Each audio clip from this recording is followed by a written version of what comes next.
আসসালামু আলাইকুম। ফুলকলি রান্নাঘরে আপনাদের সবাইকে স্বাগতম। আজকে দারুণ একটি ভিডিও নিয়ে আসলাম। আমি আমার পরিমাণ মতো পটল আর আলু নিয়ে নিয়েছি। এখন আমি লবণ আর হলুদ দিয়ে ভালোভাবে মেখে নিচ্ছি।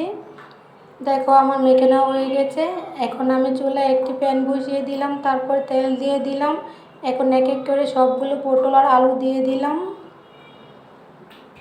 এখন এখানে আমি একটি বাটি নিয়ে নিলাম, তারপরে দিয়ে দিলাম আদা বাটা, রসুন বাটা, লবণ, তারপর দিয়ে দিলাম হলুদের গুঁড়া, তারপর দিয়ে দিলাম আমি আমার পরিমাণ মতো মরিচের গুঁড়া। আপনারা যদি জাল একটু কম খান তাহলে জালের পরিমাণটা একটু কম দিবেন। এখানে দিয়ে দিলাম টমেটো বাটা, তারপর দিয়ে দিলাম জিরা গুঁড়ো। এখন অল্প করে পানি দিয়ে আমি ভালোভাবে মিশিয়ে নিব।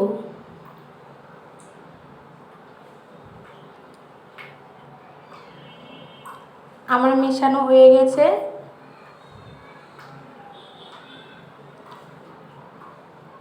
দেখো কত সুন্দর হয়েছে মিক্সি মশলাটা।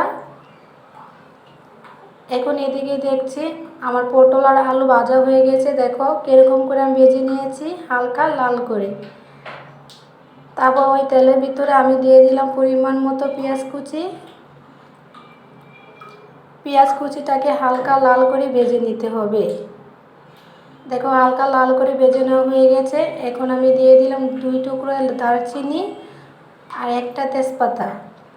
তারপর দিয়ে দিলাম আমার সেই মশলাটা, গুলিয়ে রাখা মশলাটা। এখন ভালোভাবে আমি মিশিয়ে নেব। তারপর দিয়ে দিলাম 3টা কাঁচামরিচ, ভালো সুন্দর একটা ফ্লেভার আসার জন্য।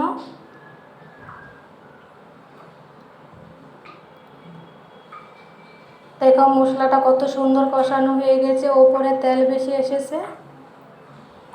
তারপর দিয়ে দিলাম আমার ভেজে রাখা আলু আর পটল।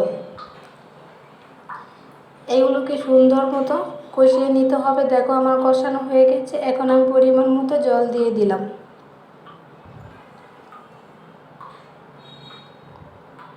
জল দেওয়া হয়ে গেছে।